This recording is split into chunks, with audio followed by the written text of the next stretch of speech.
உங்களுக்கு தெரியுமா, கொழும்பு பங்குச்சந்தை கடந்த ஒரு வருட காலத்திலே 3000 பில்லியன் ரூபாய் பெறுமதியான பணச்சொத்தை உருவாக்கி இருக்கிறது. இந்த 3000 ரூபாய் பெறுமதியான பணச்சொத்து உருவாக்கல் எத்தனை பேரிடம் சென்றடைந்திருக்கிறது? யார் யாரெல்லாம் இதிலே பயன்பெறுகிறார்கள்? யாரிடம் இது பகிரப்பட்டிருக்கிறது?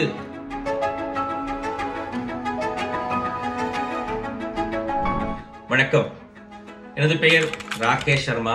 Capital trust securities private limited எனும் முன்னணி பங்கு தரக நிறுவனத்திலே கடந்த 17 வருடங்களாக முதலீட்டு ஆலோசகராகவும் கடந்த 5 வருடங்களாக அதனுடைய பணிப்பாளராகவும் கடமையாற்றி வருகிறேன்.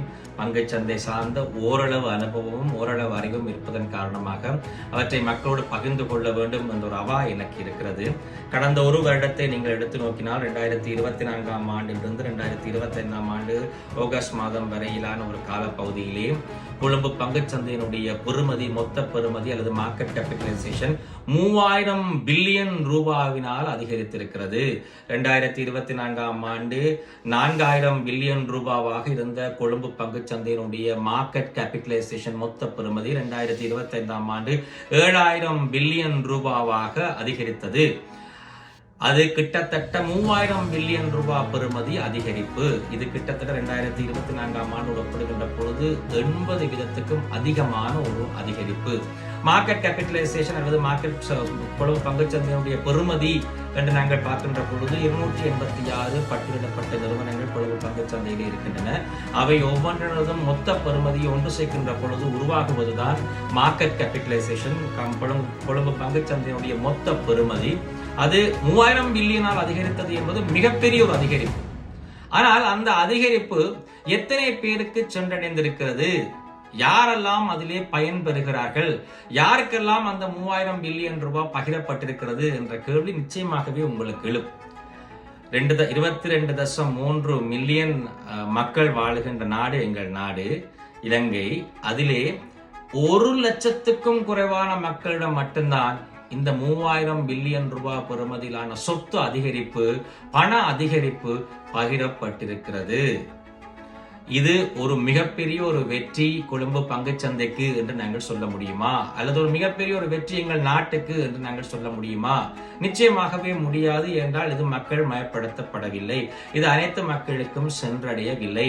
எங்கள் நாட்டிலே 22.3 மில்லியன் மக்களிலே சிடிஎஸ் கணக்கு திறந்தவர்கள், கொழும்பு பங்குச்சந்தையிலே கணக்கு திறந்தவர்கள், அதாவது இலவசமாக நாங்கள் கணக்கு திறக்கலாம். இலவசமாக கணக்கு திறந்தவருடைய எண்ணிக்கை அன்னளவாக 9,50,000 இருக்கிறது.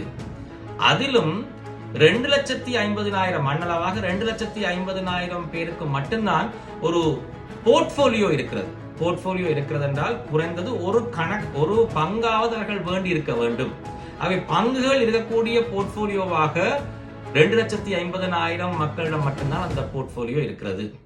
அதிலும் குறிப்பாக 35,000க்கு குறைவானவர்களிடம் மட்டும்தான் ஆக்டிவ் ட்ரேடிங் அக்கவுண்ட்ஸ் இருக்கிறது. அதாவது மாதத்தில் ஒரு முறையாவது பங்குகளை வேண்டி விற்பனை செய்கின்ற ஆக்டிவ் ட்ரேடர்ஸாக இருப்பவர்கள் 35,000 விட குறைவானவர்களாகத்தான் இருக்கிறார்கள். அது எங்கள் நாட்டினுடைய சனத்தொகையினுடைய விகிதாசாரத்திலே 0.16%. இந்தியாவை எடுத்து நோக்கினால் இந்தியாவினுடைய சனத்தொகை 1.4 பில்லியன். அதிலே அன்னளவாக 113 மில்லியன் மக்களிடம் ஒரு பங்குச்சந்தை கணக்கு இருக்கிறது. அது 8%. சனத்தொகையிலே விகிதாசாரத்திலே பார்த்தால் 8%. அதிலே ஆக்டிவ் ட்ரேடர்ஸ், ஆக்டிவ் அக்கவுண்ட்ஸ் வச்சிருப்பவர்கள் என்ற அந்த இந்திய நாட்டு பங்குச்சந்தையிலே பார்த்தால் 4.3%, அதாவது 62 மில்லியன் மக்கள் ஆக்டிவ் ட்ரேடர்ஸ் ஆக இந்திய பங்குச்சந்தையிலே இருக்கிறார்கள். எங்கள் நாட்டிலே கிட்டத்தட்ட 0.16% அல்லது 35,000 பேர் தான் பங்குச்சந்தையிலே ஆக்டிவ் ட்ரேடர்ஸ் ஆக இருக்கிறார்கள். மிகப்பெரிய ஒரு வெற்றிடம் எங்கள் நாட்டு பங்குச்சந்தையிலே இருக்கிறது. காரணம் ஒரு விழிப்புணர்ச்சி இல்லாதன்மை, பங்குச்சந்தை சம்பந்தமான அடிப்படை அறிவு இல்லாதன்மை, பங்குச்சந்தை மக்கள் மயப்படுத்தப்படாமைதான் பங்குச்சந்தை அந்த நீரோட்டத்திலே மக்கள் நுழைந்து கொள்ளாமைக்கு காரணமாக அமைகிறது. குறிப்பாக தமிழ் பேசும் மக்கள், வடகிழக்கு மலையக பகுதி அல்லது நாலாபுரத்தில் இருக்கக்கூடிய தமிழ் பேசும் மக்கள், அவர்களுடைய விகிதாசாரத்திலே 1% குறைவானவர்கள் மட்டும்தான் பங்குச் சந்தையிலே முதலீடு செய்கிறார்கள். காரணம், அவர்களுக்கு அந்த அனுபவம் இல்லை, அறிவு இல்லை, ஒரு பயம். பங்குச் சந்தை என்று சொன்னாலே ஒரு பயம். ஆகவே இவற்றையெல்லாம் கொஞ்சம் கொஞ்சமாக போக்கி பங்குச்சந்தை என்ற அந்த மிகப்பெரிய ஒரு நீரோட்டத்துக்குள் உங்கள் அனைவரையும் கொண்டு வர வேண்டும் என்பதுதான் எல்லோருடைய நோக்கமாகவும் இருக்கும். தமிழ் பேசும் மக்களுக்காக பங்குச்சந்தை சார்ந்த தகவல்களை பகிர்ந்து கொள்வதற்கு நான் தயாராக இருக்கிறேன். பங்குச்சந்தை சார்ந்த தகவல் மட்டுமல்ல, அதை தாண்டியும் மக்களுக்கு தேவையான, மக்களோடு இரண்டரை கலந்த விடயங்களையும் நான் பகிர்ந்து கொள்ள தயாராக இருக்கிறேன். என்னுடைய சமூக வலைத்தள கணக்குகளை இப்பொழுது உருவாக்கி இருக்கிறேன். ஃபேஸ்புக்காக இருக்கலாம், இன்ஸ்டாகிராமாக இருக்கலாம், டிக்டாக்காக இருக்கலாம், யூடியூப், லிங்க்டின் ஆக இருக்கலாம்.